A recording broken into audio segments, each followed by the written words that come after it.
حمد و ثنا ہو تیری کون مکان۔ السلام علیکم ورحمۃ اللہ وبرکاتہ۔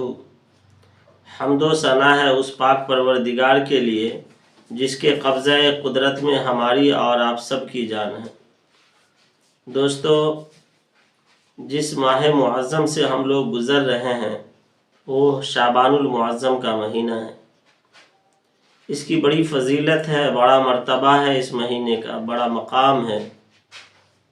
خود ہمارے اور آپ کے آقا جناب محمد رسول اللہ صلی اللہ علیہ وسلم رمضان المبارک کے علاوہ سب سے زیادہ اگر کسی مہینے میں روزہ کا اہتمام کیا کرتے تھے تو وہ شعبان کا مہینہ ہے۔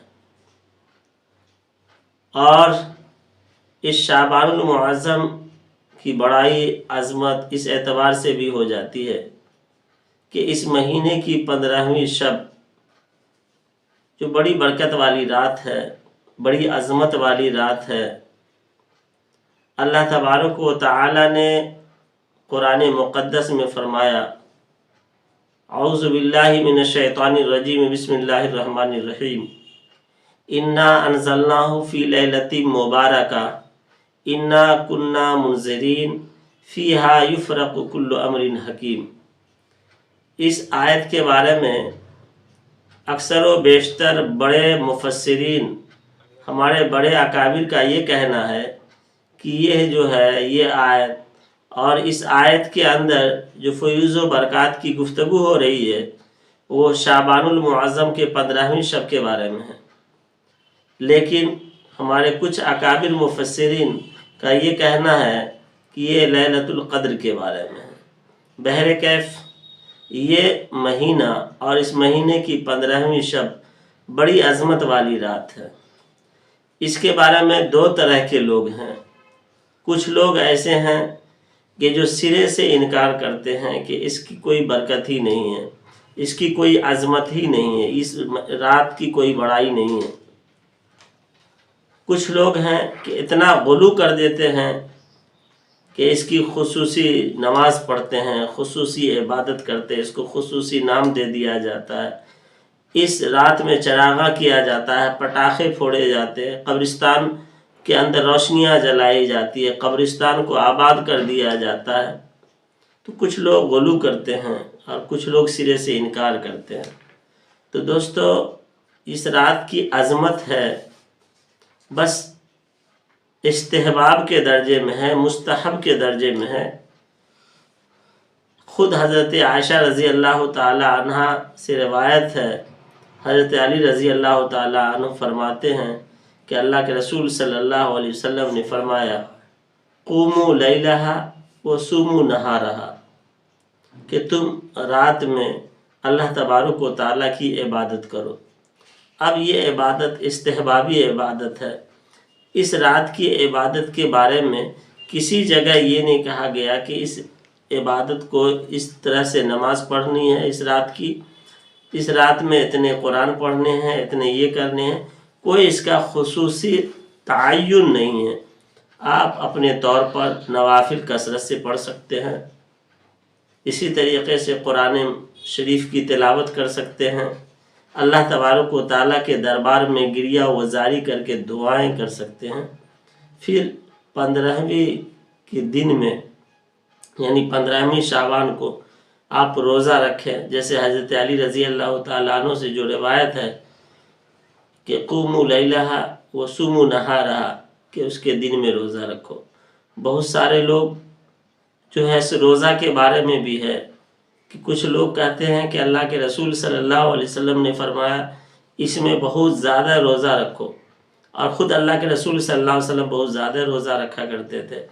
اور کچھ لوگوں کا کہنا ہے کہ اللہ کے رسول صلی اللہ علیہ وسلم نے اس مہینے کے اندر روزہ رکھنے سے منع فرمایا ہے۔ تو دوستو، اس کا مسئلہ یہ ہے کہ اللہ کے رسول صلی اللہ علیہ وسلم نے کثرت سے روزہ رکھا ہے، چونکہ یہ رمضان المبارک کا مقدمہ ہے۔ آخری ایام میں اللہ کے رسول صلی اللہ علیہ وسلم نے شفقتاً منع فرمایا کہ اگر کوئی شخص روزہ رکھے گا تو وہ کمزور ہوگا، رمضان المبارک کے روزے رکھنے میں اسے دشواریاں ہوں گی، لیکن اگر کوئی شخص روزہ رکھتا ہے تو اسے منع بھی نہیں کیا جائے گا۔ تو رمضان المبارک کے علاوہ شعبان المعظم کے اندر ہم روزہ رکھیں، لیکن آخری کے دنوں میں روزہ رکھنے سے پرہیز کریں۔ ہاں، 15ویں شعبان کے جو روزے ہیں اس کو بھی بہت سارے لوگوں نے واجبات کا درجہ دے دیا ہے، یہ مستحب ہے۔ جو اللہ کے رسول صلی اللہ علیہ وسلم کی حدیث ہے، قوموا لیلہا وصوموا نہارہا، اس حدیث کے تحت یہ استحباب کا درجہ رکھتی ہے، اور ایام 20 کے اعتبار سے بھی اس روزہ کو آپ رکھ سکتے ہیں، چونکہ اللہ کے رسول صلی اللہ علیہ وسلم ہر مہینے کے 13، 14 اور 15 کو روزہ رکھا کرتے تھے۔ تو اس اعتبار سے آپ 15 کو روزہ رکھ رہے ہیں تو 2 ثواب ہوگا، اللہ کے رسول کی اس حدیث پر بھی عمل ہوگا، اور ایام 20 کے جو روزے ہیں 15 کے اس پر بھی عمل ہوگا۔ پھر اس رات کے بارے میں ہے کہ اللہ کے رسول صلی اللہ علیہ وسلم قبرستان جایا کرتے تھے۔ تو اللہ کے رسول صلی اللہ علیہ وسلم قبرستان جایا کرتے تھے، یہ حدیث سے ثابت ہے۔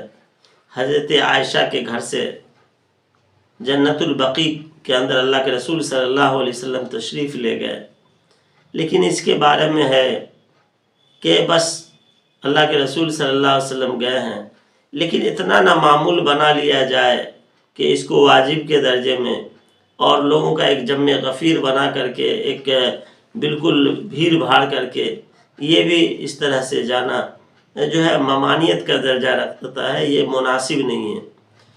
تو خلاصہ کلام یہ ہے کہ اس رات کی حقیقت ہے، اس رات میں اللہ تبارک و تعالی جو ہے، جو بھی لوگ دعا کرتے ہیں اللہ تبارک و تعالی ان کی دعاؤں کو قبول کرتا ہے، اللہ اس کی مغفرت فرماتا ہے۔ اللہ کی تجلی 7ویں آسمان پہ آ جاتی ہے، یعنی آسمان دنیا پر، اور جو ہے پکارتی ہے، ندا آتی ہے کہ ہے کوئی گناہ گار بندہ، ہے کوئی روزی کا متلاشی بندہ، ہے کوئی پریشان حال بندہ جو اپنی پریشانیوں کو بتائے اور اسے معاف کر دیا جائے۔ اللہ تبارک و تعالیٰ اپنی خصوصی تجلی فرماتا ہے اور دعا مانگنے والے کی مغفرت فرماتا ہے، دعا کو سنتا ہے اللہ تبارک و تعالیٰ۔ لیکن کچھ چند بدبخت ایسے ہیں جس کی دعا کو اللہ تبارک و تعالیٰ نہیں سنتا، اللہ اس کی دعاؤں کو رد کر دیتا ہے، اس کی معافی تلافی نہیں ہوتی۔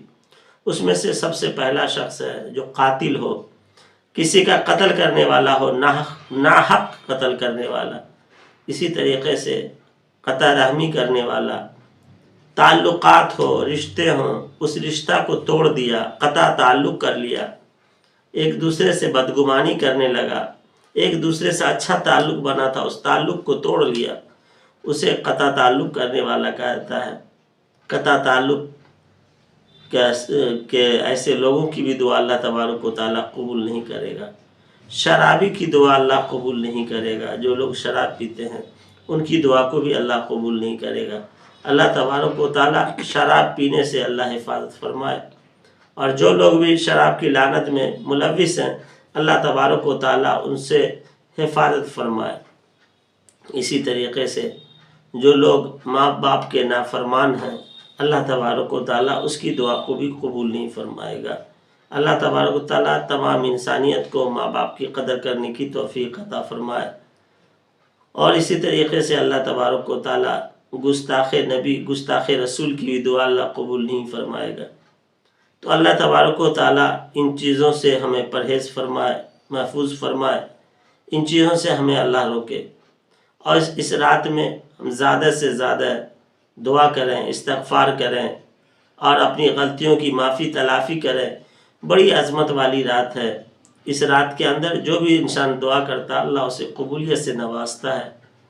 بس اور رات میں دعا کرنی ہے، اور صبح میں جو ہے صبح ہو کر کے روزہ رکھنا ہے۔